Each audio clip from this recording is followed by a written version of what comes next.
형법 강론 14번째 시간입니다. 칠판을 보여드리겠습니다. 오늘하고 내일은 1시간씩만 더 하겠습니다. 제가 이제 보강을 안 한다고 했는데, 하여튼 하긴 하는 거죠. 근데 하여튼, 이런 식으로 조금씩 나눠가지고 해서 내일까지 본다면, 우리가 큰 부담 없이 끝낼 수 있을 것이라고 생각이 됩니다. 제가 전에 어떤 우리나라 학계 아주 원로이신 어떤 이제 학자님이 대담 프로를 하는 것을 제가 본 적이 있습니다. 그분이 이제 공부를 참 잘하셨어요. 잘해가지고 이제 유명한 학자가 되셨는데, 그래서 그 사회자가 그분한테 이렇게 물어보시더라고요. 공부를 어떻게 그렇게 잘했습니까? 참 어떻게 보면 어리석은 질문 같기도 한데, 그렇게 물어보니까 이분이 또 이 대답이 참 뜻밖의 대답이 나오더라고요. 할아버지 때문입니다. 그래요. 할아버지 때문입니다. 그러니까 참 궁금하죠. 왜 할아버지 때문에 이분이 공부를 잘하게 됐을지. 그래서 왜 할아버지 때문에 공부를 잘하시게 됐습니까? 라고 여쭤봤더니 이분이 이렇게 말하는 겁니다.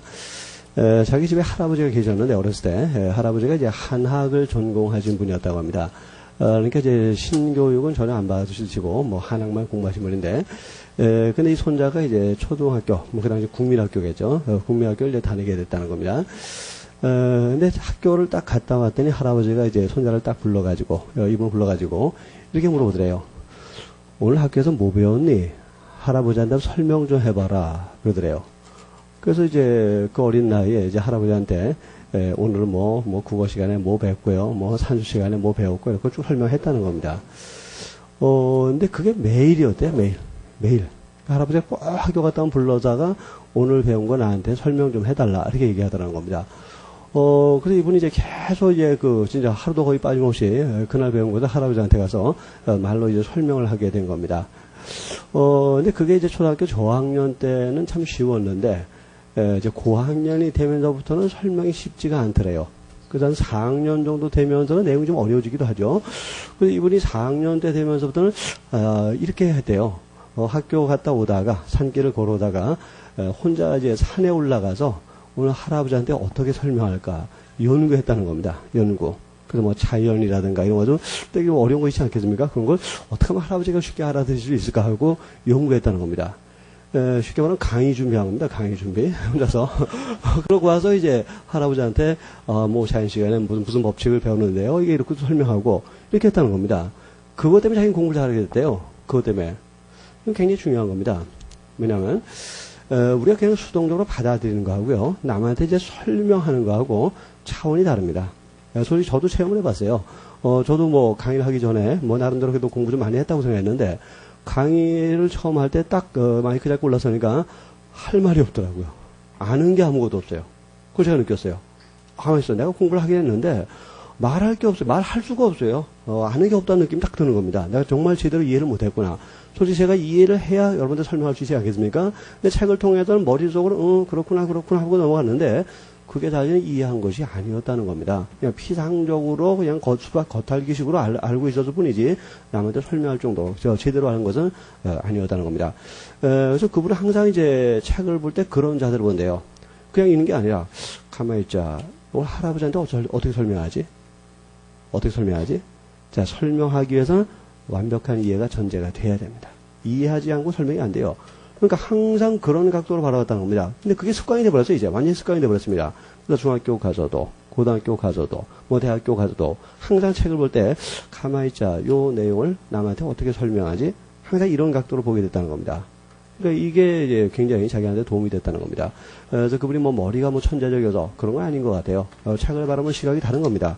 그죠? 피상적으로 보는 것이 아니라, 소극적으로 보는 것이 아니라 적극적으로 바라본다는 겁니다. 이건 사법시험의 경우도 꼭 필요하다고 생각이 됩니다.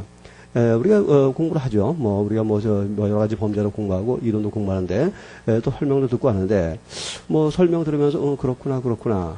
솔직히 그게 정확하게 한 게 아닙니다, 사실은. 어느 정도가 돼야 이게 내꺼가 됐느냐 말할 수 있을 정도입니다. 그래서 예를 들자면 재물의 개념에 대해서 점유의 요건에 대해서 말할 수 있을 정도가 돼야 그게 내꺼가 된 것이고 시험장에서 그것이 실력으로 나타나게 되는 겁니다.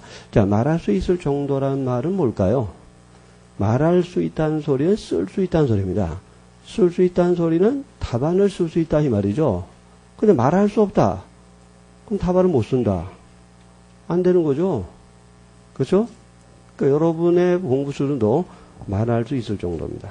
말할 수 있을 정도. 그죠? 오늘 공부한 내용을 말할 수 있을 정도. 그죠? 뭐 유창하게 말할 필요는 없어요. 뭐 중요한 것만 빼먹지 않고 떠듬떠듬이라도 말할 수 있을 정도. 그게 합격 수준입니다. 항상 그렇게 생각해 보셔야 돼요. 그래서 제가 진짜 뭐 권장하고 싶다면 그 밥터디라 하죠. 밥터디. 그 친구 한 2-3명 하고 뭐 4명까지 괜찮아요. 한 식탁에 앉을 수 있는 사람. 그래서 오전에 이제 진도를 똑같이 정하는 겁니다. 그래서 오전에 공부한 거 점심 식사하면서 몰래 앉아서 서로 물어보는 겁니다. 그냥 오늘 너 점유 요건 봤지? 얘기해봐. 그러면 이제 얘기 못하는 사람이 있겠죠. 그럼 벌금 5,000원. 오늘 밥값 네가 내. 이런 식으로 하면서 이렇게 하는 겁니다. 그다음 또 저녁 때는 뭡니까? 저녁 때는 또 이제 그 오후에 공부한 거 모여가지고 너 한번 얘기해봐. 이렇게 하면서 서로 그냥 막 물어보는 겁니다. 물어보는 거예요. 그러다 보면 여러분이 뭐가 좋아지냐? 이제는 공부할 때 시각이 달라져요. 야, 내가 이걸 친구한테 어떻게 설명해야지? 이런 식으로 보게 됩니다. 아까 그분처럼 할아버지한테 설명해야 된다는 그런 이제 각도로 책을 바라보게 됩니다. 그럼 달라져요. 확 달라집니다. 집중력도 달라지고요. 이해력도 달라지고 암기력도 달라집니다. 한 2배는 껑충 뜁니다. 2배가 뭐예요? 한 3배까지 껑충 뜁니다. 그렇게 한번 생각을 해보세요. 그렇죠? 물론 그 사람이 없다. 그럼 혼자 해도 괜찮아요. 혼자 해도. 그렇죠? 공부하면 혼자 중얼중얼 말 못합니까? 물론 남들은 이상하게 보겠지만 하여튼 혼자 중얼중얼 말할 수 있다는 겁니다. 그러니까 말할 수 있을 정도. 그게 우리의 목표입니다. 말할 수 있을 정도. 그렇죠? 말할 수 있다면 쓸 수 있고 그럼 답안 쓸 수 있으면 된 거 아니에요? 뭐 더 뭐가 필요합니까 도대체? 그죠? 그런 거 한번 생각을 해보셔가지고 하여튼 적극적인 태도를 가지세요. 그냥 오늘 몇 페이지 봤다. 이거 별로 중요하지 않습니다. 뭐 본문 뭐예요? 말할 수 없으면 쓸 수 없고 그건 답안 못 쓰고 안 되는 겁니다.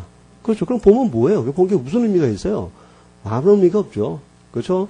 오늘 뭐 100페이지 봤다, 150페이지 봤다. 그게 중요한 것이 아니라 이제 오늘 30페이지를 보더라도 말할 수 있을 정도까지만 공부하면 합격 수준까지 간 겁니다. 그렇죠? 그 점을 여러분께서 생각을 해보시기 바랍니다. 그러니까 이 시험이라는 게 아무나 되는 게 솔직히 아니죠. 그러니까 한 5% 정도 사람이 되는데 특별해야 됩니다. 특별해야 돼요. 남 하는 정도 대충 그저 책장 넘기고 줄 지나치고 뭐 메모리펜으로 색칠을 하는 이런 식으로 해서는 그냥 남 하는 정도죠. 나 다 그 정도는 해요. 그죠? 그래가지고 절대로 5% 안에 들 수가 없다는 겁니다. 더 나가야 됩니다. 남보다 더 앞서 나가야 되는데 그 방법 가운데 하나가 말을 해보는 겁니다. 말을 해보는 거예요. 그렇죠? 그 점 한번 생각해 보셔서 물론 처음에 굉장히 고통스럽게 할 겁니다. 뭐 말이 안 나오죠 처음에는. 그러나 이제 자꾸 하다 보면은 그 다음부터 요령이 생깁니다. 그러면 이제 빨리 이제 내가 압축적으로 말할 수 있는 그런 요령도 생기게 됩니다. 이제 그런 것을 한번 목표로 삼아서 해보시면 하여튼 짧은 시간에 실력을 또 아주 높이고 집중력도 높이고 암기력도 높일 수 있을 것이라고 생각이 됩니다. 자, 현재 우리가 이제 문서에 관한 죄를 남겨두고 있는데, 자, 사회적 법익과 국가적 법익에 관한 죄를 통틀어서 가장 중요한 부분입니다. 또 내용이 좀 까다롭기도 하죠. 그러나 전체적인 구조만 잘 파악하고 있다면 또 그렇게 또 어렵진 않습니다. 또 구성 요건이 상당히 다양하기 때문에 우리가 구조와 체계를 파악을 못 해가지고 상당히 좀 어렵게 느껴지는 부분인데, 한번 그런 것도 한번 체계를 잡아보기로 하겠습니다. 이 문서에 관한 죄는 문서의 진정에 대한 공공의 신용을 보호 법이기로 하는 법입니다. 또한 추상적 위헌범이지만 미수 처벌 규정을 가지고 있고요. 그러나 예비의무 처벌 규정은 없다는 거 어제 설명을 드렸습니다. 자, 그럼 문서에 관한 죄의 어떤 본질이 뭐냐? 그 점에 대해서 생각해 보게 합시다. 자, 문서에 관한 죄다. 자, 허위성이 있는 문서를 만드는 것을 처벌하는 구성 요건일 겁니다. 자, 허위성이 없다면, 진실하다면, 진정하다면 그런 문서 만들었다고 해서 처벌할 수는 없겠죠. 뭔가 허위성 있는 문서를 만들었을 때 문서에 관한 죄로서 처벌받게 될 겁니다. 또 문서를 만든다. 이건 가장 넓은 의미의 위조가 됩니다. 자, 그래서 문서에 관한 죄란 건 결국 허위성이 있는 문서를 위조하는 것을 처벌하는 범죄가 되는 겁니다. 자, 여기서부터 이제 생각이 이제 갈라지게 되는 거죠. 도대체 허위성 있는 문서를 만드는 게 문서에 관한 죄인데 그 허위가 도대체 어떤 부분의 허위를 말하는 것이냐. 자, 여기서부터 이제 생각이 갈라지게 됩니다. 자, 우리 하나의 문서를 생각을 해봅시다. 문서. 무슨 계약서라고 해봅시다. 자, 이 계약서는 크게 두 부분으로 나눌 수가 있습니다. 어떻게 나눌 수 있을까요? 뭐 앞면과 뒷면 뭐 이렇게 얘기할 수 있겠지만 그런 별로 의미 없는 것이고 일단 문서 내용이 있겠죠. 내용. 이 내용은 뭡니까? 사람의 의사표시죠. 의사표시. 그 의사의 내용이 있을 것이고 두 번째 중요한 것은 이 의사를 표시한 사람이 있죠. 이걸 이제 명의인이라고 말합니다. 그래서 명의 부분이 있습니다. 그래서 문서의 내용, 의사표시의 내용하고 그 의사를 표시한 사람, 명의인이 있어요. 그럼 이제 문서에 관한 자는 허위성이 있는 문서를 만드는 것인데, 자, 이 허위가 도대체 어떤 부분의 허위를 말하는 것이냐, 명의의 허위를 말하는 것이냐, 아니면 내용의 허위를 말하는 것이냐, 여기서 이제 또 학설이 대립이 되게 됩니다. 자, 이와 관련된 논쟁이 형식주의와 실질주의의 대립입니다.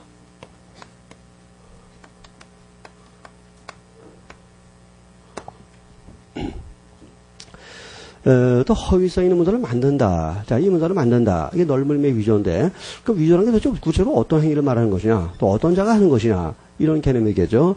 자, 이와 관련해서 또 두 가지 입장이 나누어지는데, 하나가 이제 유형 위조라는 개념이고, 또 하나가 이제 무형 위조라는 개념입니다. 자, 그래서 요 내용이 뭐 자주는 출제가 되지 않습니다만 몇 년에 한 번씩은 나오게 됩니다. 그래서 나온다면 상당히 까다로운 문제가 되는 것이고 또 여기서 또 이제 몇 점이 또 왔다 갔다 하겠죠. 그런 거죠. 우리가 정리를 잘 하셔야 됩니다. 자, 그럼 형식주의는 뭐냐? 자, 보세요. 우리가 문서에 관한 보호법익을 문서의 진정에 대한 공공의 신용이라고 그랬습니다. 자, 문서의 진정, 바로 진실성을 말하는 거죠. 그렇죠. 따라서 문서의 어떤 진실성이 보복인데 그 진실이 명의의 진실이냐 내용의 진실이냐 이런 문제가 있겠죠. 자, 그래서 문서에 관한 보호법익은 명의다라는 입장, 이것을 형식주의라고 말합니다. 따라서 문서에 관한 자는 문서의 진정성, 문서의 진실성을 보호법을 하는데 그 진실성을 명의의 진정이라는 입장, 이것을 형식주의라고 말합니다. 그래서 문서에 관한 실질적인 보호의 대상은 명의의 진정이라고 봅니다. 그러면 형식주의에 따르면 무엇을 허위로 하는 것이 위조가 될까요? 명의를 허위로 하는 것이 위조가 되겠죠. 명의의 진정성, 명의의 진실성이 보호법이니까 이 명의를 허위라는 것이 위조가 되겠죠. 그래서 이 명의가 허위이면 위조가 된다고 봅니다. 자, 내용은 고려하지 않습니다. 왜? 내용의 진정은 보호법이기 하니까 내용은 허위든 진정이든 아무 상관이 없다고 봅니다. 그래서 내용 불문합니다. 자, 이런 입장을 형식주의라고 말합니다. 자, 그 반대 선상에 있는 학설이 실질주의죠. 아니다. 문서에 관한 자는 문서의 진정성을 보호법이라 하는데 그 진정성이라는 것은 명의가 아니라 내용이다. 사람의 의사표시의 진정성, 이것이 문서에 관한 자의 실적인 보호법이라는 입장, 이것을 실질주의라고 말합니다. 그래서 내용의 진정, 이것을 문서에 관한 자의 실적인 보호법이라고 봅니다. 자, 그럼 실질주의에 따르면 어떤 것이 위조가 되겠습니까? 내용을 허위로 하는 것이 위조가 되겠죠. 그래서 내용이 허위면 위조가 된다고 봅니다. 자, 명의는 불문합니다. 자, 그것을 이제 실질주의라고 말합니다. 자, 그래서 형식주의란 말이 나오면요, 명의만 보세요. 내용 고려하지 마시고 명의만 보세요. 또 실질주의 말이 나오면 내용만 보세요. 명의는 고려하지 말고 다른 거 현혹될 필요가 없다는 겁니다. 왜? 신경 안 쓰니까. 그래서 그 두 가지 시각을 잘 이해하시기 바랍니다. 또 위조라는 개념에 대해서는 유형 위조와 무형 위조라는 개념이 있는데 일단 유형 위조는 어떤 자들이 하는 것이냐? 권한 없는 자들이 하는 겁니다. 없는 자. 반대로 무형 위조는 권한 있는 자가 하는 겁니다. 그래서 유형자라는 것은 권한이 없는 자가 타인의 명의를 사칭해서 하는 겁니다. 그러나 이 무형자는 권한이 있는 자가 허위 내용의 문서를 만드는 것입니다. 자, 이걸 이제 형식주의나 실질주의적 관점으로 분석해 본다면, 자, 유형이죠. 명의를 사칭한다. 무엇이 허위란 말입니까? 명의가 허위다. 그 말이죠. 명의가 허위다. 그럼 내용은 뭐 어떻다는 겁니까? 내용은 불문합니다. 이게 이제 유형위조라는 개념이고, 또 무형위조를 봅시다. 권한이 있는 자가 한다. 무슨 말입니까? 명의는 진정하다는 겁니다. 권한이 있으니까. 근데 이제 내용이 허위죠. 이런 것이 무형위조라고 말합니다. 자, 그래서 명의와 내용, 어떤 것이 진정하고 어떤 것이 허위인가, 이걸 잘 봐야 됩니다. 그래서 어떻게 보면 형식주의는 유형위조하고 연결되는 것 같고, 실질주의는 무형위조하고 연결되는 것처럼 느껴집니다. 그러나 꼭 그렇지는 않아요. 대체로는 연결되지만 꼭 그렇지는 않습니다. 자, 여기서부터 이 분석이 이제 시험에 좀 나오는 부분이에요. 그럼 형식주의라는 것이 유형위조와 자, 무형위조 가운데서 어떤 것을 위조로 보느냐, 요게 시험에 이제 종종 나온다는 겁니다. 해봅시다. 자, 형식주의, 뭐만 보라 그랬죠? 명의만 보라 그랬죠? 그래서 명의가 허위냐, 진정이냐, 그것만 보면 되는 겁니다. 자, 그럼 유형위조가 위조는 아니냐? 명의가 허위면 위조일 것이고, 명의가 허위가 아니면 위조가 아니겠죠? 자, 그럼 유형위조는 뭡니까? 명의가 허위죠. 그러니까 이것은 위조라고 보게 됩니다. 근데 무형위조는 명의는 진정하죠. 그러니까 위조가 아니라고 보게 되겠죠. 그렇죠? 형식주의라면 다른 거 고려하지 말고 명의만 보세요. 명의만 갖고 그것이 허위면 위조, 허위가 아니면 위조가 아니다. 이게 아주 간단한 내용이에요. 그렇죠? 근데 자꾸 다른 거 현혹되기 때문에 이게 이제 헷갈리게 되는 겁니다. 형식주의하면 명의만 보시면 됩니다. 자, 그럼 실질주의에 따르면 유형위조, 무형위조 가운데 어떤 것이 위조가 될 것이냐 또 분석을 해봅시다.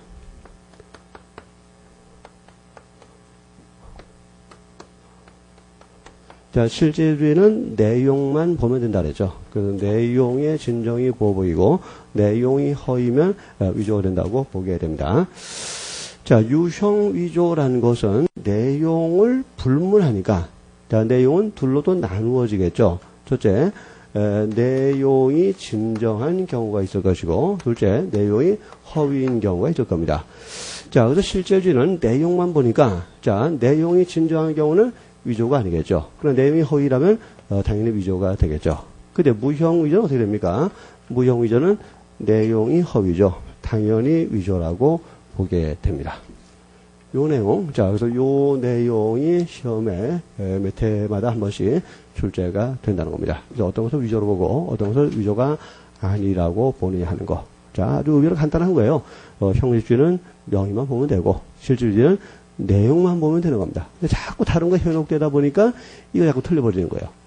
그렇게 어려운 문제가 아닌데 다른 부분에 현혹되니까 틀려버리는 겁니다. 하여튼 형식주의라면 명의만 보시고 실질주의 하면 내용만 보고 위조다 아니다 판단하면 되는 겁니다. 이런 입장으로 있는데, 자, 우리 형법은 이제 형식주의와 실질주의 가운데서 형식주의를 원칙으로 하고 있습니다. 실질주의는 예외적으로 고려하고 있습니다. 즉, 그 내용이 이제 허위인 것을 공문서는 처벌하지만 사무서는 원칙적으로 처벌하지 않습니다. 그래서 형식주의가 원칙이고 실질주의는 예외적으로 고려하고 있다고 말합니다. 또 유형위조와 무형위조 가운데 역시 우리 형법은 유형위조를 원칙으로 하고 무형위조는 예외적으로 고려하고 있습니다. 그래서 내용이 허위인 경우는 공문서는 일반적으로 처벌하지만 사무서는 역시 원칙적으로 처벌하지 않습니다. 그래서 예외적으로 고려하고 있다고 봅니다. 그래서 유형위조가 원칙이고 형식주의가 원칙이다. 자, 그 점 기억을 해두시기 바랍니다. 자, 그런 개념도 정리를 하시고요. 그 다음에 이제 문서의 개념에 대해서 보기로 하겠습니다. 자, 또 개념 문제가 나왔네요. 개념. 그래서 유가증권의 개념은 아주 간단하게 정리가 되는데, 자, 문서의 개념은 좀 복잡합니다. 자, 문서라고 하기 위해서는 세 가지 요소가 필요합니다. 계속적 기능, 그 다음에 증명적 기능, 보장적 기능입니다. 이 계속적 기능은 그 사람의 관념과 의사가 물체에 화체되어 외부적으로 표시된 것으로서 어느 정도 계속성을 가져야 한다는 것을 말합니다. 자, 문서라기 하기 위해서는 일단 사람의 관념과 의사가 표시되어야만 됩니다. 자, 여기서 관념과 의사라는 것은 뭐 생각이라고 생각하시면 됩니다. 생각. 자, 사람의 생각이 나타나 있으면 그게 문서가 된다는 겁니다. 따라서 뭔가 글씨가 써져 있다고 해서 무조건 문서가 되는 것이 아니에요. 그것이 사람의 생각의 표현이라고 볼 수 있어야만 문서가 되는 겁니다. 예를 들자면 뭐 군인들이 가슴에 달고 있는 명찰, 자, 헝겊에 글씨가 써져 있죠. 이름이 써져 있죠. 이거 문서입니까? 이게 무슨 생각이 나타난 거예요? 나는 자유를 원합니다. 뭐 이런 생각이 나타난 겁니까? 그런 거 아니죠. 이건 그저 내가 김아무개다라는 인격의 동일성만 나타낼 뿐이지 어떤 생각을 표시한 것도 아니죠. 따라서 명찰이라든가 아니면 뭐 문패라든가 이것은 생각이 나타난 건 아니기 때문에 그 문서가 될 수 없는 겁니다. 자, 그래서 생각을 표현해야 되는데 이 생각의 표현 방법은 제한이 없습니다. 문자든 부호든 불문합니다. 문자든 부호. 물론 그림이라면 이건 문서가 되는 것이 아니라 도화가 되겠죠. 그러나 도화 이외에 문자든 부호든 상관이 없습니다. 또 반드시 문장 형식을 갖출 것도 요하지 않습니다. 그래서 문장 형식을 갖추지 않았을지라도 사람의 관념과 의사가 나타나 있는 문서를 생략 문서라고 말합니다. 요즘은 뭐 이메일 같은 걸 나서기 때문에 편지를 보내고 받는 하는 경우는 뭐 별로 없을 겁니다. 여러분 친구한테 편지 보내본 적이 있어요? 뭐 있겠죠. 그러나 요즘에 잘 하진 않겠죠. 근데 편지를 받았다. 보세요. 편지에 이제 우표가 붙어 있고 거기 스탬프가 찍혀 있죠. 스탬프가 인장일까요? 문서일까요? 문서로 봅니다. 둥근 스탬프. 그 문서로 봐요. 왜 이게 인장이 아니고 문서가 되는 것일까요? 자, 문서이기 위해서는 여기에 어떤 관념과 의사가 나타나 있어야 되는데, 여기는 어떤 생각이 나타나 있느냐? 첫째, 거기 보면 이제 날짜가 적혀 있죠? 뭡니까? 이 우편물을 접수한 날짜를 증명하겠다는 관공서의 의사가 나타나 있다는 겁니다. 또 하나, 우표에다 왜 스탬프를 찍습니까? 우표를 또 못 쓰게 하기 위해서 찍는 거죠. 따라서 뭡니까? 이제부터 이 우편을 무효로 한다는 관공서의 의사가 나타나 있다고 보는 겁니다. 여기 문장은 없죠. 그러나 이것도 사람의 관념과 의사가 표시한 것으로 문서가 된다고 보는 겁니다. 그걸 이제 생략 문서라고 말합니다. 그 지금도 소인 사건인데 그것도 뭐 읽어보시면 됩니다. 소인 인장 형태를 취하고 있지만 거기도 사람의 관념과 의사가 나타났기 때문에 그것도 공문서가 된다는 그런 판례 사례입니다. 하여튼 그래서 문서하기 위해서는 사람의 관념과 의사, 자 생각이 나타나야 되지만 그 생각은 반드시 문장 형식으로 나타날 필요까지는 없다는 거죠. 극히 생략되어 있어도 인격의 동일성 이외에 사람의 생각을 표시한 것이라면 문서가 될 수 있고 이런 문서를 생략 문서라고 말하는 겁니다. 자, 그 예들을 잘 기억해 두시기 바랍니다. 근데 우리가 그림에 보면은 서양화의 경우는 서명이 들어있고 동양화의 경우는 낙관이 찍혀있는데 이게 문서일까요? 자, 문서로 보는 경우도 있긴 하지만 이것은 어떤 사람의 생각이 나타나기보다는 인격의 어떤 동일성만 표시한 거죠. 요 그림은 내가 그린 그림이다. 이런 동일성만 나타낸 거지 그 이외에 생각을 표시한 것은 아닙니다. 그래서 그것은 인장의 일종일 뿐이지 문서는 아니다라는 것이 우리 통들의 태도가 됩니다. 또 관념과 의사가 나타났다고 해서 다 문서가 되는 것이 아니라 이 관념과 의사의 표시는 객관적으로 이해할 수 있는 정도로 표시가 되어야 됩니다. 따라서 객관적으로 이해할 수 있다는 것은 다른 사람이 읽을 수 있다는 것을 말합니다. 다른 사람이 이해할 수 있다는 것을 말하는 겁니다. 따라서 본인만 알 수 있는 암호를 사용해서 어떤 의사를 표시했다. 이건 문서가 아닙니다. 다른 사람이 내용을 이해할 수 없기 때문입니다. 그래서 객관적으로 일반적으로 이해할 수 있을 정도는 돼야 된다는 겁니다. 또 문서에 나타나는 의사 표시는 구체적인 의사라 해야 됩니다. 따라서 문서에 추상적 의사가 나타나 있다면 그건 문서가 아닙니다. 그래서 시라든가 소설 같은 거 거기에 나타나는 자는 추상적 의자지 어떤 구체적 의자는 아니죠. 그래서 시나 소설 같은 문학 작품은 문서가 될 수 없는 겁니다. 또 문서의 법적 형식이 완비될 것도 유하지 않습니다. 또 민법상 그 의사 표시의 내용이 민법상 유효하냐 무효하냐 또 취소할 수 있느냐 없느냐 이런 것도 문제가 되지 않습니다. 하여튼 일반인들이 진정한 문서로 오인할 정도만 된다면 전문 문서로 평가될 수 있습니다. 이런 관념과 의사가 또 계속적으로 표시가 돼야 됩니다. 따라서 계속성이 없다면 문서가 될 수 없는데, 이로써 각각 우리 사람이 칠판에다가 매매 계약서를 썼다. 자, 구체적 의사가 표시되긴 했죠. 그러나 칠판에 쓴 글씨가 계속성이 있습니까? 금방 지워지죠. 따라서 이것은 문서가 될 수가 없는 겁니다. 자, 거기 판례 하나 보세요. 컴퓨터 모니터 화면상 이미지 문제입니다. 컴퓨터 모니터 화면에 나타나는 이미지. 자, 밑줄 보시면 계속적으로 화면에 고정된 것으로는 볼 수 없으므로 문서가 아니라는 겁니다. 그래서 모니터에 떠 있는 화상, 이것은 계속성이 없죠. 금방 없어지죠. 따라서 이것은 계속성이 없기 때문에 문서가 아니다라고 판시했고, 또 컴퓨터 스캔 작업을 통해서 만들어낸 공인중개사 자격증의 이미지 파일, 이것도 문서가 아니라고 했습니다. 자, 이거 왜, 이미지 파일은 왜 문서가 아닐까요? 자, 문서는 눈으로 읽을 수 있어야만 됩니다. 근데 우리가 파일 자체를 놓고 뭐 보이는 게 있습니까? 모니터에 띄워야 보이는 거죠. 그렇죠? 파일 자체는 눈으로 읽을 수가 없어요. 이건 문서가 아닙니다. 그럼 파일을 모니터에 띄웠다. 그럼 문서입니까? 문서가 아니라는 거죠. 왜 아닙니까? 계속성이 없기 때문에. 그렇죠? 파일 자체는 시각적으로 인식할 수 없기 때문에 문서가 아니고, 또 파일을 모니터에 띄웠다. 일단 시각적으로 인식할 수 있지만 계속성이 없기 때문에 문서가 아니라는 겁니다. 자, 그런 거 주의하시기 바랍니다.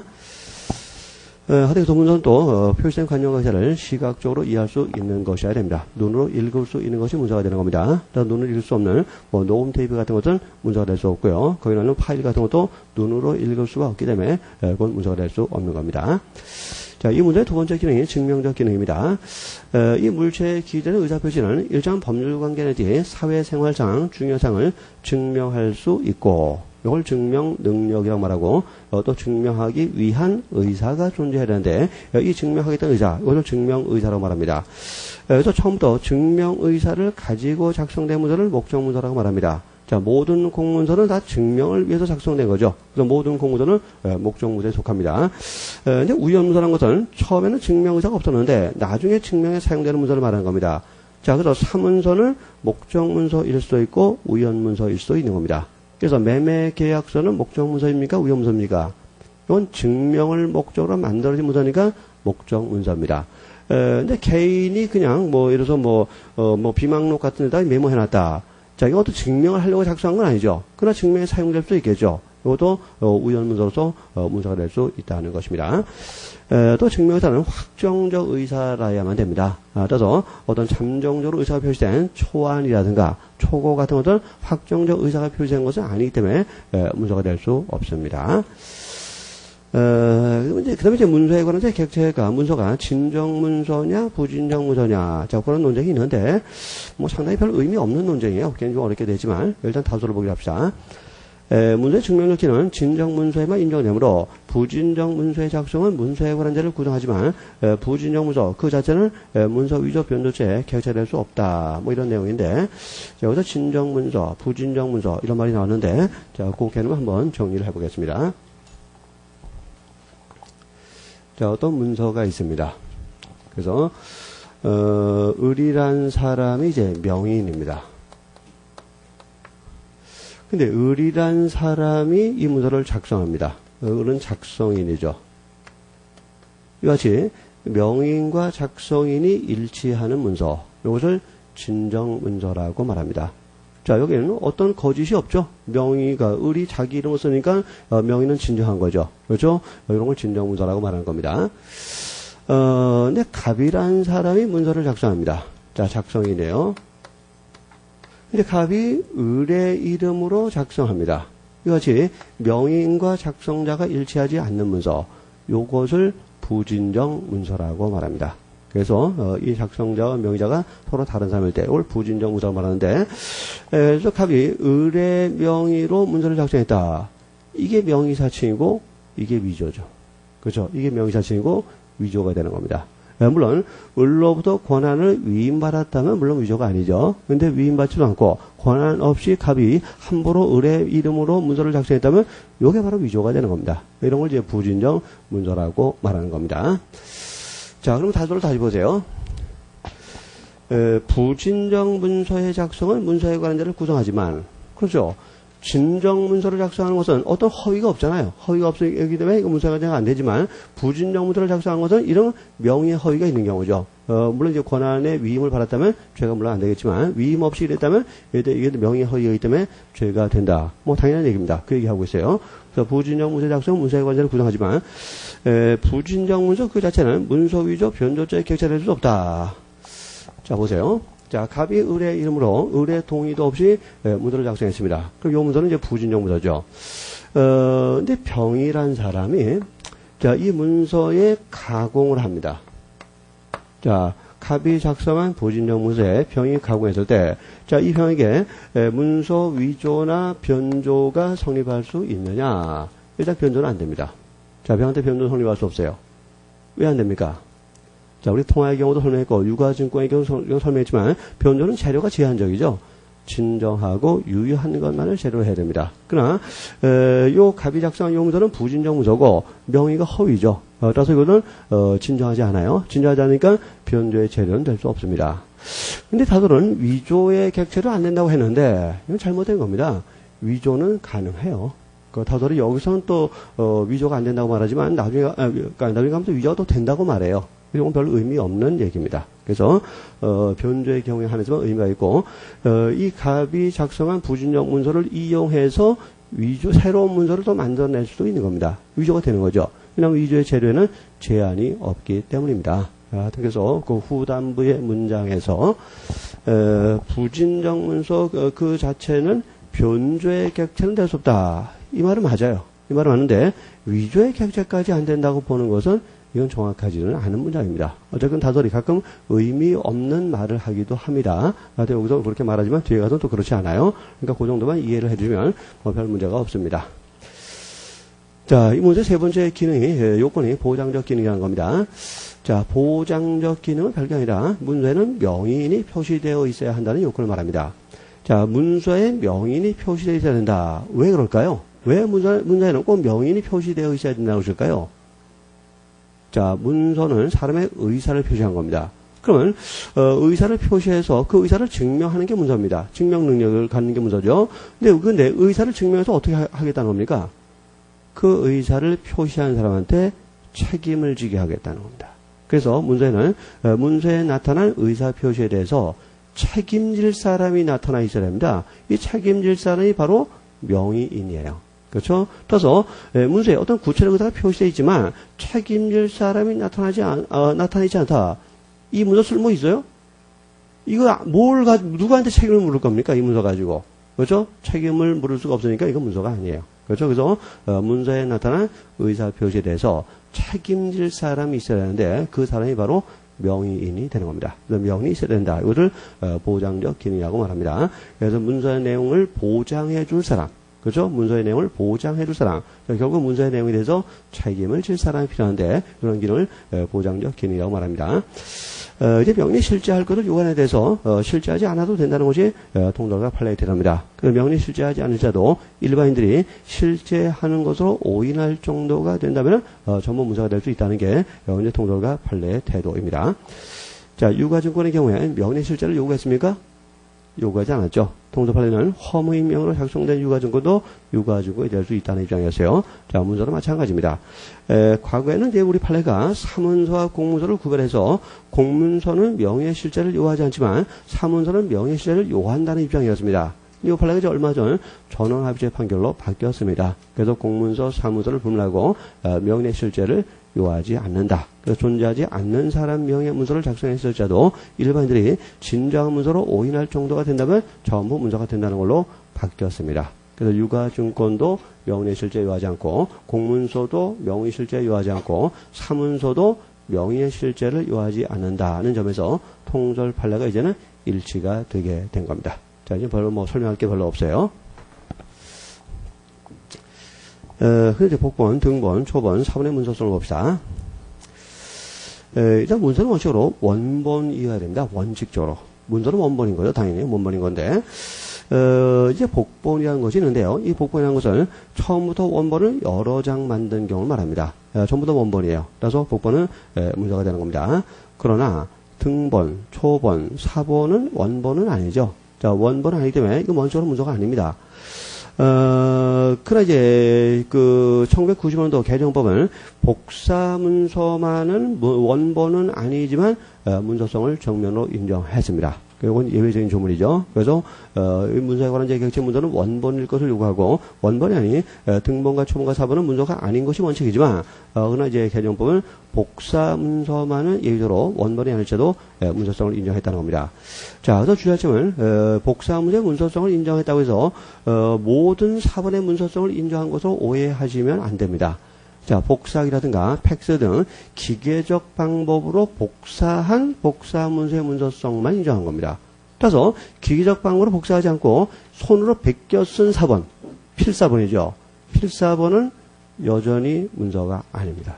주의하세요. 그래서 기계적 방법으로 복사한 것만 원칙으로 문서가 된다는 거. 그거 좀 주의하시기 바랍니다. 물론 이제 그 복사 문서가 아닌 사본. 자, 복사 문서가 아닌 사본은 원칙적으로 문서가 아니지만 복사 문서가 아닌 사본도 예외적으로 문서가 될 수 있는 경우가 있습니다. 어떤 경우일까요? 필사본 같은 것도 예외적으로 문서가 될 수 있는 경우가 있다는 겁니다. 어떤 경우냐?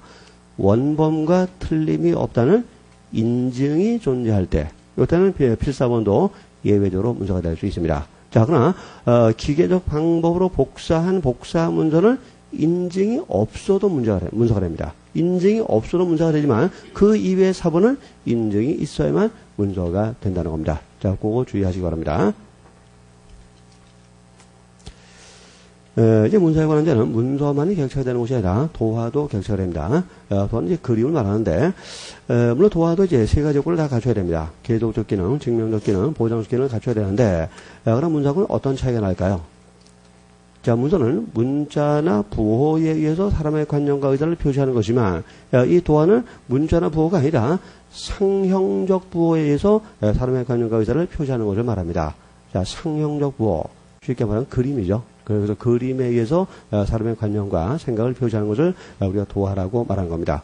뭐 대표는 얘가 지적도 같은 겁니다. 지적도. 그림이죠. 그러나 그림에 의해서 어떤 토지의 어떤 경계라든가 이런 관념과 의사를 표시하고 있다는 거죠. 이것도 이제 문서에 관한 이제 객체가 됩니다. 하여튼 그래서 예를 중심으로 좀 정리하시기 바랍니다. 어떤 것이 문서고 어떤 것이 문서가 아니냐. 그래서 뭐 초본이나 뭐 초안은 이건 뭐 문서가 아니다. 뭐 이런 식으로 예를 중심으로 잘 정리하시기 바랍니다. 자, 근데 문서의 종류를 봅시다. 자, 공문서와 사무서가 있는데, 자, 어떤 것이 공문서냐? 자, 공문서는 공무소 또는 공무원이 그 직무에 관하여 작성한 문서를 말합니다. 자, 공문서의 요건은 두 가지인데, 첫째가 뭐냐? 공무원이나 공무소의 명의로 작성된 것이라야 됩니다. 두 번째가 뭐냐? 이 공무원이나 공무소의 직무상 작성된 것이라야 됩니다. 이 두 가지 요건을 가진 것이 공문서가 되는 것입니다. 이래서 어떤 공무원이 자기가 살 집에 대해서 임대차 계약을 체결했다. 그 임대차 계약서 공문서입니까? 아닙니까? 자, 공무원의 명의로 작성됐지만 그건 직무상 작성된 것은 아니죠. 그건 뭐 사적으로 작성된 거죠. 그건 공무서가 아니라 사문서가 되는 겁니다. 그래서 공무소 공무원의 명의라야 되고 또 공무상 작성된, 직무상 작성된 그런 것이라면 공무서가 되는 것입니다.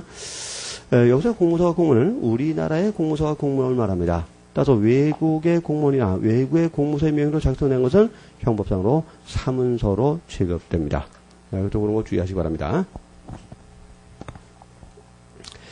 1467페이지에 그 위에서 세 번째 판례 보겠습니다.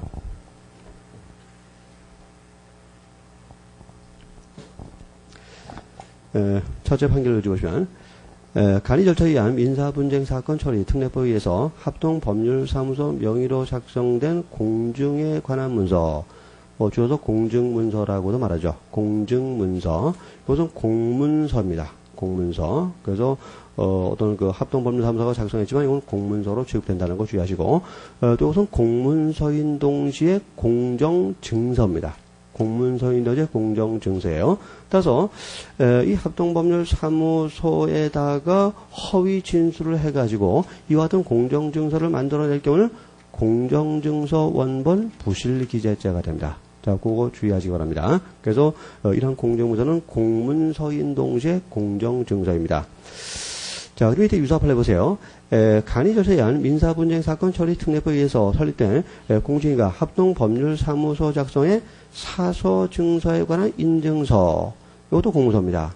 그러나 이것은 공정증서원은 아닙니다. 주의하세요. 그래서 공증문서라고 되어 있는 것은 공문서인 동시에 공정증서 원본이지만 사서증서 인증서라고 되어 있는 것은 공문서지만 공정증서 원본은 아니라는 겁니다. 그 표현을 주의를 해두시기 바랍니다. 근데 전체문서, 결합문서, 복합문서, 개별문서가 있는데 여기서 복합문서를 봅시다. 자, 이 복합문서라는 것은 문서 하나에 종류가 다른 문서가 병존해 있는 것을 말합니다. 가장 일반적인 것이 공문서와 사문서가 문서 한 장에 병존하는 경우입니다. 공사 복합문서죠. 그런 문서가 있는데, 자, 밑에 그 온천수 개발 합의서 인증서 사건을 보겠습니다. 지하수 개발업에 종사하는 갑은 의리 소유하기는 임야 3만 평에서 온천수가 나올 것으로 알고 을과 위 임야에 온천 개발하는 데 필요한 공사비는 갑이 전액 부담하고 온천수가 나오면 위 임야의 절반을 갑이 가지기로 하는 계약을 체결하고 같은 날 경남 공중인 합동사무소에서 이와 같은 내용의 온천수 개발 합의서를 작성하였다. 자, 이 합의서는 사서증서죠. 사서증서인데, 근데 이제 그 합동사무소의 인증을 받았죠. 이걸 이제 사서증서 인증서라고 합니다. 사서증서 인증서. 이건 공문서죠, 이름. 원청 공문서입니다. 그 다음 봅시다. 그럼 이 임야에 대해서 평에게 도급을 주어 온천수 개발 공사를 완료했으나 온천수가 나오지 않았고, 평에게 공사비도 지급하지 못하게 되자, 위 인증 합의서 내용을, 자, 고칩니다.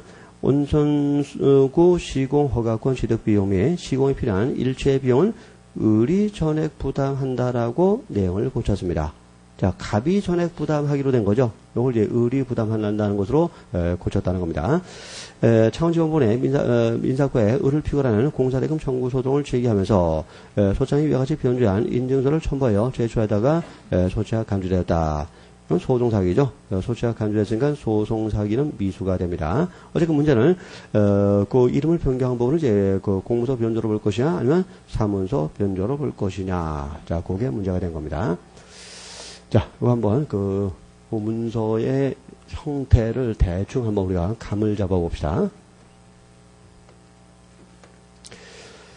이 사서증서 인증서인데, 자, 그래서, 공사비는 갑이 전액 부담한다. 여기 이제 갑과 을 사이의 합의죠. 합의 내용이고. 자, 이 합의 내용을 이제 이 공중사무소가 인증해 주는 겁니다. 그렇죠? 증명해 주는 거죠. 이와 같은 합의가 있었다는 사실을 증명해 주는 거죠. 그래서, 위와 같은 뭐 합의가 있었다는 것을 뭐 증명한다. 이와 같은 문구가 있을 겁니다. 근데 이 사람은 뭘 고쳤느냐? 요 합의 내용을 고친 거죠. 합의 내용. 그래서, 뭡니까? 을이 갑이 부담하는 건데, 이걸 쓱 고쳐가지고, 을이 부담한다라고 고친 겁니다. 자, 그럼 요 부분이 공문서 변조가 될 것이냐. 자, 우리가 사서증서 인증서는 공문서라 그랬죠. 그래서 검사는, 이 공문서니까 요걸 변경한 것은 공문서 변조라고 기소를 했습니다. 그러나 우리 법원은, 그렇지 않았어요. 자, 그 요지 한번 확인해 봅시다. 1번 요지 밑줄 부분 보세요. 사서증서 인증서 중 인증기재 부분은 공문서에 해당한다. 뭡니까? 증명한다, 뭐 인증한다. 이 부분은 공문서라는 겁니다. 공문서. 두 번째. 이 같은 내용에 인증이 있었다고요. 사서증서의 기재 내용. 뭡니까? 공사비는 뭐 갑이 부담한다. 요거죠. 기재 내용이죠. 요거. 사서증서 기재 내용이 공문서인 인증기재 부분의 내용을 구성하는 것은 아니라고 할 것이므로 사서증서의 기재 내용을 일부 변조한 행위는 공문서 변조죄가 아니라 사문서 변조죄에 해당한다는 겁니다. 그래서 갑과 을의 합의 내용은 사문서라는 겁니다. 자, 결국 이 사서증서 인증서 속에는 공문서도 들어있고 사문서도 들어있는 거죠. 그래서 공사 병존문서죠. 공사 변조문서, 병조문서 일종의 복합문서가 된다는 겁니다. 자, 요 본래 대단히 중요합니다. 그래서 어떤 부분을 변경하는 걸 잘 봐야 됩니다. 자, 요 인증문구를 변경했다면 공문서 변조죄가 되고, 자, 사서증서의 요 내용을 변경했다면 사문서 변조죄가 되는 겁니다. 어떤 부분을 변경했는지 잘 봐야 됩니다. 출제자가 슬쩍 변형할 수도 있습니다. 함정을 팔 수도 있습니다.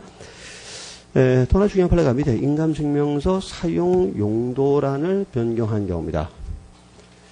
자, 이건 이런 사안이에요.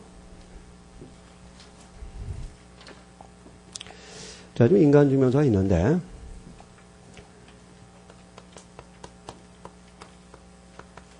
여기 뭐 인감 뭐 이렇게 돼 있고, 그 다음에 이제 사용 용도란이 있는데, 이제 공란으로 돼 있었어요. 그러고 나서 이제 동장이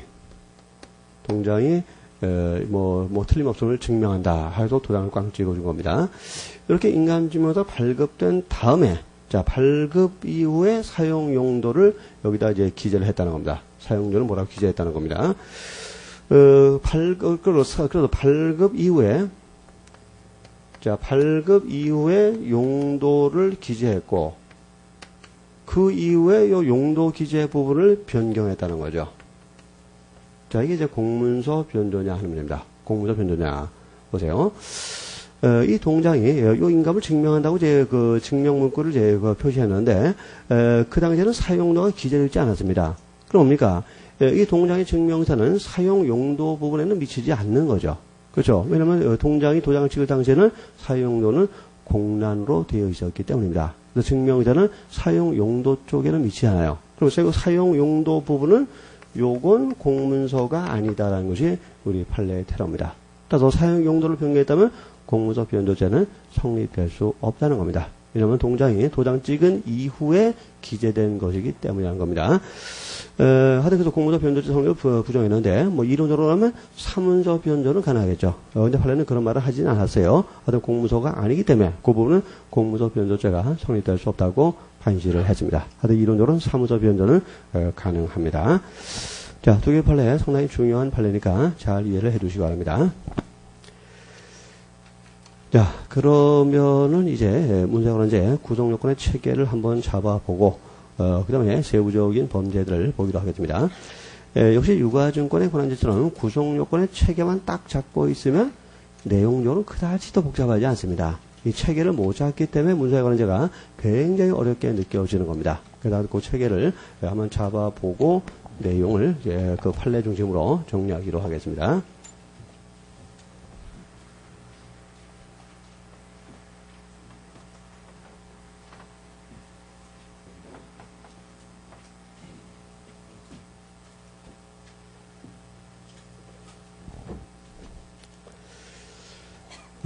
우선 문제에 관한 죄는 크게 둘로 나누어야 되는데, 첫째가 유형 위조입니다. 또 하나가 이제 무형 위조입니다. 자, 유형 위조는 작성 권한 없는 자가 하는 죄였죠. 근데 무형 위조는 반대로 작성 권한이 있는 자가 하는 죄입니다. 자, 어떤 경우에 권한이 없고 어떤 경우에 권한이 있습니까? 유가증권에서 본 거하고 똑같은 겁니다. 그래서 타인 명의다. 그때는 권한이 없는 거예요. 근데 자기 명의다. 그때는 권한이 있는 겁니다. 근데 타인 명의일지라도 이 타인으로부터 위임을 받았다. 이때는 또 권한이 있는 거죠. 그렇죠? 또 위임받았다가 무조건 또 권한이 있는 것이 아니라 위임받은 범위 안에서만 권한이 있는 겁니다. 위임받은 범위를 초월했다면 여기서 또 권한은 없는 겁니다. 유가증권과 똑같아요. 똑같습니다. 그래서 권한이 있느냐 없느냐를 좀 세심한 눈으로 관찰을 해봐야 됩니다. 위임이 있는가, 또 위임을 받았다면 위임받는 범위 아닌가, 위임받는 범위를 초과했는가, 이걸 잘 보시고 판단을 하셔야만 됩니다. 자, 똑같아요. 그래서 유가증권에 관해서는 유형 위조와 무형 위조라는 말을 잘 안 씁니다. 그러나 내용적으로는 똑같은 거예요. 권한 없는 자가 하느냐, 권한 있는 자가 하느냐, 똑같은 겁니다. 또 이제 유형 위조가 중요한데, 유형 위조는 또 세 종류로 나눠집니다. 자, 권한 없는 자가 타인의 명의를 사칭해서 문서를 만드는 경우가 있고요. 또 권한 없는 자가 그 함부로 문서의 내용을 변경하는 경우가 있고, 또 권한이 없는 자가 함부로 타인의 자격을 사칭하는 경우가 있습니다. 대리인의 자격, 대표자의 자격을 사칭하는 경우가 있는데, 이 권한 없이 명의를 사칭하는 거, 요게 위조고, 또 권한 없이 내용을 변경하는 거, 요것이 변조고, 권한 없이 자격을 사칭하는 거, 요게 자격 모형입니다. 자, 유가증권과 똑같죠? 구조가 똑같습니다. 다만 이제 다른 것이 뭐냐? 자, 유가증권의 경우는 객체를 공적인 유가증권과 사적인 유가증권으로 나누지 않았습니다. 그러나 문서는 나누고 있죠. 그래서 공문서, 사문서를 나누고 있습니다. 그래서 공문서를 사문서보다 중하게 처벌하고 있습니다. 그래서 자격 모형도 자격 모형에 의한 공문서 작성죄를 자격 모형에 의한 사문서 작성죄보다 중하게 처벌하고 있다는 겁니다. 이것이 유가지공과 다른 점이 됩니다. 또 무용조, 권한 있는 자가 하는 것인데, 자, 여기서 이제 공문서의 무형위조하고 사문서의 무형위조가 달라지게 됩니다. 권한 있는 공무원이 허위 내용의 문서를 만들었다. 이런 허위 공문서 작성죄가 됩니다.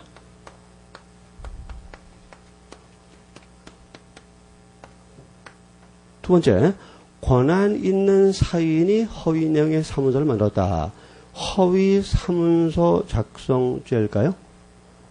그런 죄가 우리 형법에는 없습니다. 자, 허위 공문서 작성죄라는 건 있지만 허위 사문서 작성죄라는 건 없어요. 그래서 사문서의 무형위조는 원칙적으로 처벌하지를 않습니다. 자, 예외적으로만 처벌하는데 그 예외적인 구성 요건이 허위 진단서 작성죄입니다. 그래서 작성 권한이 있는 의사 등의 사람이 허위 내용의 진단서, 검안서, 생사에 관한 증명서를 작성했을 때 그 경우에만 사문서의 무형위조를 처벌하고, 즉 진단서 위조를 처벌하고 그 이외의 사문서는 처벌하지 않는다는 겁니다. 그래서 우리 형법은 유형 위조를 원칙으로 하고 무형 위조는 공문서만 예외적으로 처벌하고 있다. 이렇게 말하는 겁니다. 자. 또 허위 공문서 작성죄 간접정범 형태에 해당되는 범죄가 있습니다. 자, 그게 이제 공정증서 원본 부실 기재자라는 겁니다.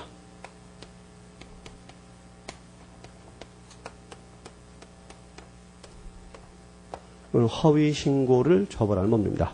허위 신고. 그래서 그 공무원을 이용한 점에서 허위 공문서 작성죄 간접정범 형태에 해당되는 범죄입니다. 자, 이렇게 되고, 자, 그러면 여기서 만들어진 문서들이 있죠. 위조되고, 변조되고, 자격 모형되고, 또 허위로 작성된 그런 문서. 그래서 요 위쪽은 명의 부분에 허위가 있는 것이고, 아래쪽은 내용 부분에 허위가 있는 거죠. 그렇죠? 명의 부분에 허위가 있든, 내용에 허위가 있든, 하여튼 허위성이 있죠. 이 허위성이 있는 문서를 허위성이 없는 것이고, 속이고 써먹는 범죄가 있습니다. 그게 이제 행사죄라는 겁니다. 허위성이 있는데, 명의든 내용이든 허위성이 있는데, 그 허위성이 없는 것처럼 속이고 써먹는 범죄, 이걸 행사죄라고 말합니다. 근데 유가증권에 없는 행위태양이 하나 있는데, 그게 부정행사죄라는 겁니다. 자, 그래서 행사죄의 행사, 부정행사의 행사. 자, 행사라는 것은 같은데, 자, 그럼 행사와 부정행사는 어떻게 구별이 될까요?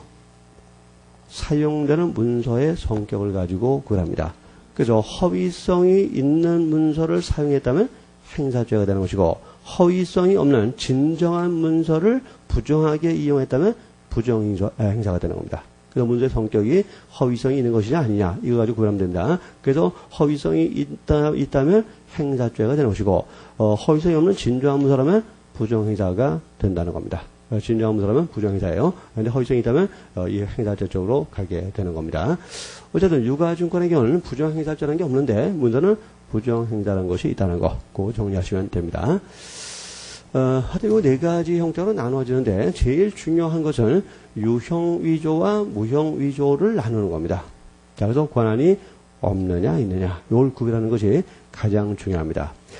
그렇게 재산죄를 볼 때도 소유관계와 점유관계를 나누면 거의 하여튼 답이 나왔죠. 마찬가지입니다. 문서에 관한 죄나 유가증권에 관한 죄는 권한이 없느냐 있느냐 요거만 잘 구별하면 거의 답이 나옵니다. 그러니까 일단 이게 첫 단추니까 이걸 구별하는 데다가 여러분께서 주목을 좀 해야 될 겁니다. 자, 그럼 이제 판례를 하나 보겠습니다. 좀 뒤로 넘어가서 1400 그게 아니라 1400 어디 갔어요 갑자기? 1459페이지 아래 판례 보겠습니다. 중앙정부 회의록 사건입니다.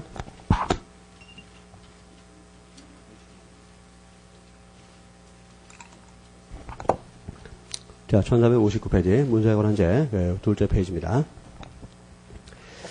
의뢰병에게 민사소송의 처리상 필요한 일체의 권한을 위임하였고 이에 따라 병이 의뢰 양해하에 의뢰 도장을 갑에게 주자.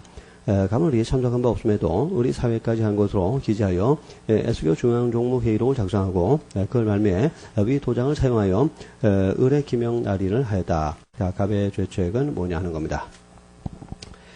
자, 어떻게 우리가 첫 단추를 껴야 될까요? 어떻게 시작을 해야 될까요?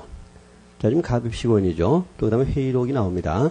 그럼 갑이 이 회의록을 작성할 권한이 없느냐, 있느냐. 요거부터 시작을 해야 됩니다. 없느냐, 있느냐. 자, 그럼 보세요. 처음부터 봅시다. 의뢰병에게 민사소송의 처리상 필요한 일체의 권한을 위임하였고, 그러면 병은 권한이 있습니다. 위임받았기 때문이죠. 이에 따라 병이 의뢰 양해하에 의뢰 도장을 갑에게 주자. 자, 이건 뭡니까? 병이 또 의뢰 동의를 얻어서 갑한테 또 권한을 위임했다는 것을 의미합니다. 그럼 갑은 권한이 있습니다. 자, 권한이 있는 사람이 허위 내용의 회의록을 작성한 거죠. 자, 권한이 있다. 어디입니까? 무용위조 쪽이죠. 그렇죠? 권한이 있는 사람이 허위 내용의 사문서를 만든 겁니다. 자, 죄가 되나요? 자, 이건 사문서의 무용위조죠. 권한이 있는 사람이 허위 내용의 사문서를 작성했고, 이건 사문서의 무용위조인데, 자, 아까 말씀했지만, 우리 형법은 공문서의 무용위조는 일반적으로 처벌하지만, 사문서의 무용위조는 원칙적으로 처벌하지 않고, 진단서, 검안서, 생사에 관한 증명서인 경우만 예외적으로 처벌하고 있습니다. 근데 회의록이 뭐 진단서입니까? 아니죠. 그래서 이것은 무죄가 됩니다. 문서에 관한 데는 성립할 수가 없어요. 자, 밑에 판결 요지 봅시다. 자, 사무소의 무형위조에 해당을 뿌려서 사무소의 유형위조만을 처벌하는 현행 형법 하에서는 죄가 되지 아니한다. 자, 그래서 문서에 관한 죄 성립될 수 없다는 고란 판례 사안입니다. 그 다음 페이지 보세요.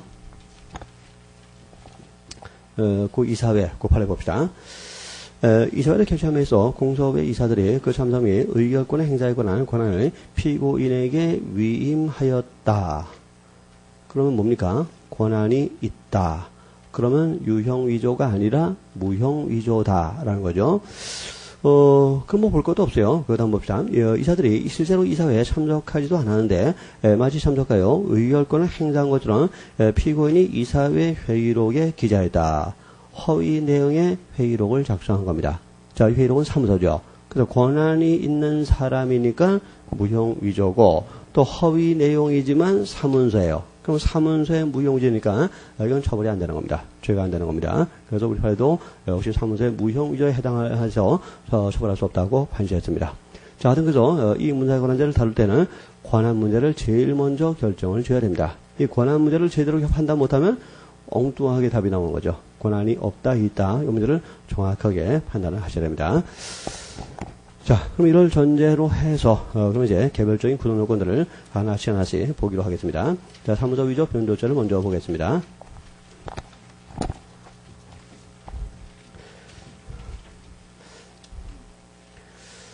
행사를 목적으로 권리 의무 또는 사실 증명에 관한 타인의 문서 또는 도화를 위조 또는 변조함으로써 성립하는 법률입니다. 본죄의 객자는 모든 사문서가 아니라는 걸 주의하세요. 자, 모든 사문서가 아니라 권리 의무 또는 사실 증명에 관한 타인의 사문서나 사도화로 제한이 됩니다. 자, 이게 공문서하고 다른 겁니다. 공문서는 이런 제한이 없어요. 그러나 이 사문서는 공문서보다는 신용력이 떨어지기 때문에 모든 사문서를 다 보호해주지 않는 겁니다. 그 사문서 가운데서 권리 의무 또 사실 증명과 관련된 사문서만을 우리 형법이 보호를 해주고 있다는 겁니다. 이것이 공문서가 다르다는 거 주의를 하시기 바랍니다. 자, 이제 중요한 행위량은 이제 그 위조하고 변조겠죠. 그래서 위조가 뭐고 변조가 뭐냐, 그 점을 생각해 봅시다. 자, 위조는 작성 권한 없는 자가 타인 명의를 모용하여 문서를 작성하는 것을 말합니다. 자, 위조의 개념 요소를 한번 추려 봅시다. 위조. 첫째가 뭡니까? 권한이 없어야죠. 그러니까 위조는 유형 위조인 거죠. 유형 위조. 권한 없는 자가 하는 거니까. 두 번째, 타인 명의를 모용하여. 요게 이제 우리가 자주 말했던 그 명의 사칭이라는 겁니다. 명의 사칭. 세 번째가 이제 문서 작성이죠.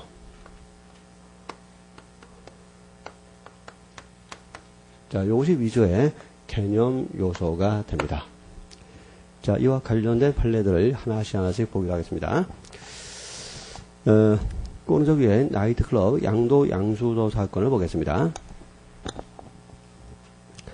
오른편에 6월 5일까지 채무를 변제하지 않을 경우 그 다음날 이후에는 이 사건 나이트클럽의 명의를 병합으로 변경하기로 약정하고 소정사항이 기재되어 있지 아니한 백지의 양도 양수소 용지에 그의 도장을 날인하여 교부하였는데, 자, 백지라고 돼 있어요. 자, 양도 양수소가 있는데 무엇이 백지란 말입니까? 양수인 이름이 공란으로 되어 있다는 겁니다. 그래서 양도인은 이제 을이라고 되어 있어요. 근데 양수인 을은 이제 병한테 양도할 의도였죠. 을은 병한테 양도할 의도였죠. 근데 그건 이제 공란으로 해뒀다는 겁니다. 그렇게 되어 있어요. 이걸 이제 백지라고 표현하고 있는 겁니다. 어쨌든 을의 의도는 병에게 양도하는 거지만 병의 이름은 쓰지 않았다는 겁니다. 그래서 갑은 병으로부터 위서를 6월 5일까지 보관만 하기로 약정하고 교부받았을 뿐임에도 불구하고 5월 2일 위서류에 을이 같은 달 일일자로 위 나이트클럽을 갑에게 양도한다는 내용을 기재하였다. 자, 지금 갑이라는 사람이 피고인입니다. 자, 갑이 양수인란에다가 자기 이름을 딱 쓴 거죠. 그래서 을은 사실 병한테 양도할 의사였음에도 불구하고 외관상으로는 을이 갑에게 양도한 것처럼 이렇게 해놨다는 겁니다. 자, 이때 갑의 주책이 무엇이 될 것이냐 분석해 봅시다. 우선 갑은 보관할 권한만 있지 이 백지를 보충할 권한은 없는 사람이죠. 자, 권한 없다. 그럼 첫째 요건은 갖추어졌습니다. 두 번째, 명의 사칭입니까? 아니, 자기 이름 썼어요. 이 명의 사칭은 타인의 명의를 사칭하는 겁니다.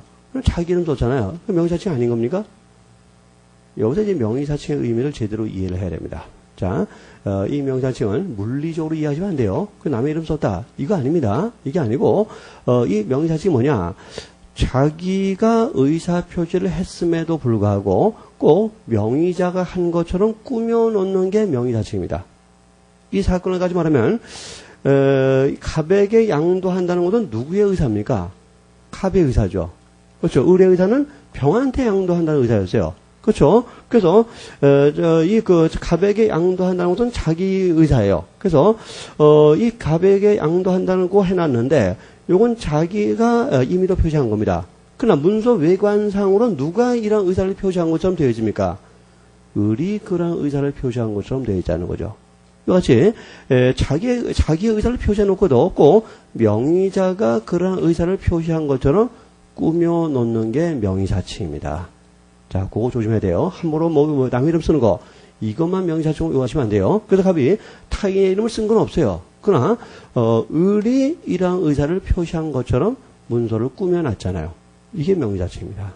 그래서 명의사칭의 의미를 정확하게 이해를 하셔야 돼요. 그 명의사칭이고 또 문서를 완성한 것은 또 문서 작성의 형태죠. 그럼 이제 사무소 위조죄가 갑에게 성립되는 겁니다. 그 다음에 이제 비교적 최근에 나온 판례가 그 마지막에 있습니다. 주식회사 대표이사의 문서 작성 시 문서의 명의자가 누구고 또 작성 권한이 있느냐 하는 문제입니다. 자, 사실관계는 4번 요지에 나와 있습니다. 그 4번 요지를 중심으로 정리를 해보겠습니다.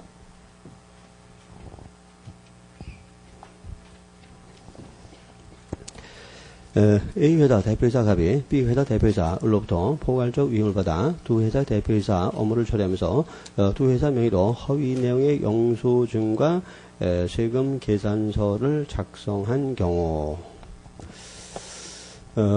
지금 이제 A회사가 있고 또 B회사가 있습니다.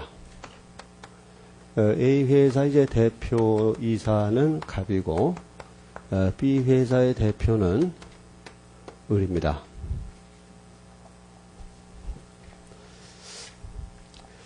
근데 을이 갑에게 B회사 명의 문서 작성에 대해서 포괄적 위임을 했습니다.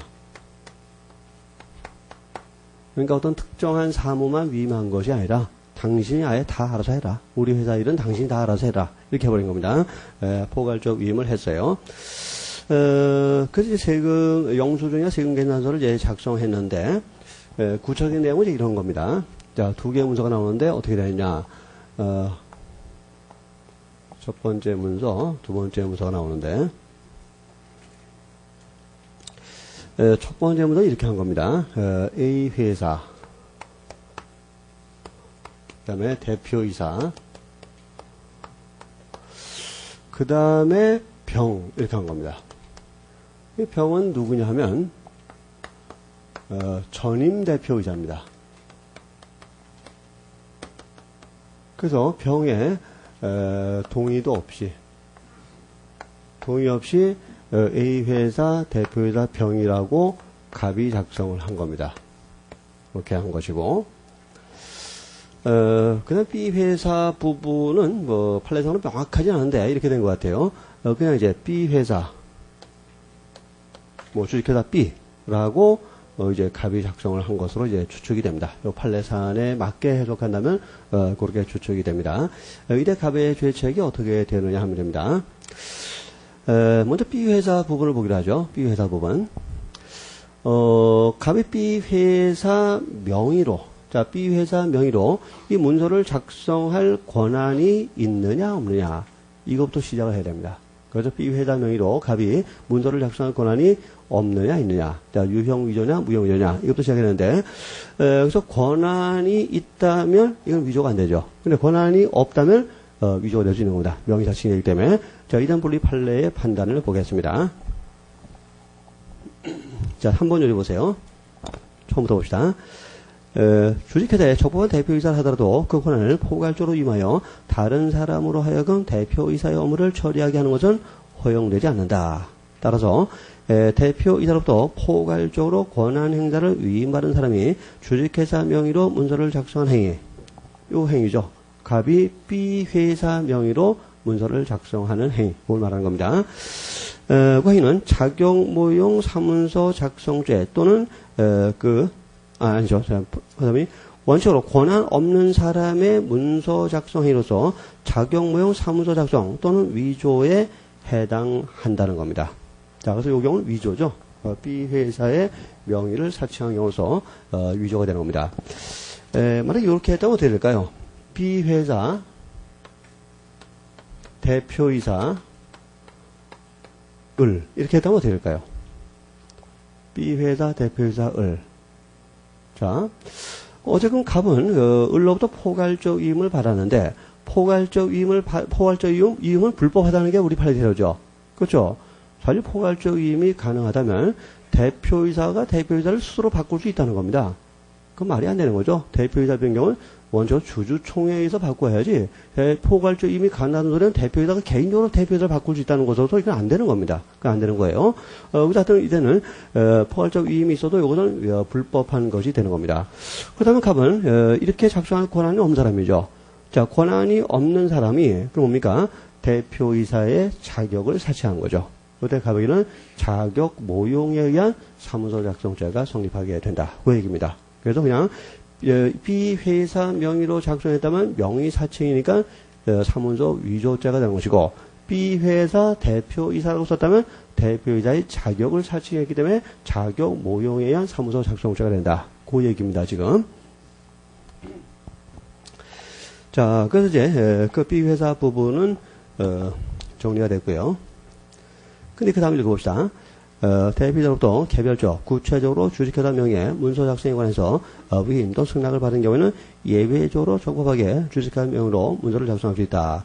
따라서 포괄적 위임이 아니라 개별적, 구체적 위임이었다면 갑은 이러한 문서를 작성할 권한이 있다는 겁니다. 자, 권한이 있다면 위조도 안 되고 자격 모형도 안 되고 죄가 안 된다는 겁니다. 자, 그래서 여러분이 주목해야 할 것은 포괄적 위임이냐, 구체적 위임이냐. 그걸 잘 보시고 판단을 하셔야 됩니다. 포괄적 위임이냐, 개별적 구체적 위임이냐를 잘 보시고 판단하셔야 됩니다. 어쨌든 갑이 B 회사 이렇게 했다면 위조가 되는 것이고 B 회사 대표이사 이렇게 했다면 자격 모용이 되는 겁니다. 그럼 이제 자기 회사를 봅시다. 자, A 회사 대표이사 병 그랬는데 그래서 검사는 병의 명의를 사칭했네. 병의 동의도 없이 병의 명의를 사칭했네 해서 사문서 위조죄로 기소를 했습니다. 자, 어제도 잠깐 나왔는데 근데 병이 명의자입니까? 자, 명의자가 누구라고 했습니까? 그 문서에 나타난 의사표시에 대해서 법적 책임을 지는 사람이 명의자입니다. 그 문서에 대해서 법적 책임을 지는 사람은, 즉 의사표시의 귀속 주체는 A 회사죠. A 회사. 회사가 책임지죠? 대표이사가 책임져요? 아니죠. 회사가 책임지죠. 그 A 회사가 명의자입니다. 명의네요. 병은 명의인이 아닙니다. 근데 갑은 누구냐? A 회사의 대표이사로서 이 문서를 작성할 권한은 있는 사람이죠. 권한 있는 사람이 작성했으니까 이건 위조도 아니고 자격 모형도 아니고 죄가 안 되는 겁니다. 자, 병의 이름을 함부로 써서도 병은 명의자가 아니니까 이건 명의사칭이 아닌 거예요. 그러니까 이것도 죄가 되지 않습니다. 이 점을 주의하세요. 자, 그에 대한 판례의 내용을 좀 확인해 보겠습니다. 자, 1번 요지 보세요. 주식회사 대표이사가 그 대표 자격을 표시하는 방법으로 작성한 문서. 그러니까 A 주식회사 대표이사 갑 이렇게 한 거죠. 그 대표 자격을 표시하는 방법으로 작성한 문서에 표현된 의사 또는 관념이 귀속되는 주체는 대표이사 개인이 아닌 주식회사이므로 그 문서의 명의자는 주식회사이다. 자, 명확하게 한 겁니다. 명의자는 대표이사가 아니라 주식회사라는 겁니다. 자, 그 다음 보시면 위와 같은 문서 작성이가 위조에 해당하는지는 그 작성자가 주식회사 명의의 문서를 적법하게 작성할 권한이 있는지에 따라 판단하여야 하고, 그 권한이 있다면 위조가 안 되고 권한이 없다면 위조가 된다. 그 말입니다. 문서에 대표이사로 표시되어 있는 사람, 여기서는 병으로 표시되어 있죠. 지금 병으로 표시되어 있어요. 그 얘기입니다. 대표이사로 표시되어 있는 사람으로부터 그 문서 작성에 관하여 위임 또는 승낙을 받았는지에 따라 판단할 것은 아니라는 겁니다. 따라서 병으로 대표이사가 표시되어 있는데 병의 승낙을 받았는지 안 받았는지는 중요하지 않다는 겁니다. 왜? 병은 명의자가 아니니까. 그렇죠? 회사가 명의자지 병은 명의자가 아니니까 병의 승낙을 받지 않고 병의 이름 썼을지라도 위조가 아니라는 겁니다. 또 자격모형도 아니라는 거죠. 그렇죠? 이 내용 대단히 중요합니다. 그래서 아까 이제 4번 요지 그 두 번째 밑줄 보시면 다음 페이지 나와 있어요. A 회사 명의 부분은 이미 퇴직한 종전의 대표이사를 승낙 없이 대표이사로 표시하였더라도 이 위조가 아니라는 겁니다. 병의 승낙을 얻지 않아서도 이건 명의사칭이 아니니까 위조가 아니라는 겁니다. 자, 이거 주의를 하시기 바랍니다. 그럼 잠깐 쉬었다가 나머지 판례를 또 정리해 보겠습니다. 실판의 요 왼쪽 내용 지우지 마세요.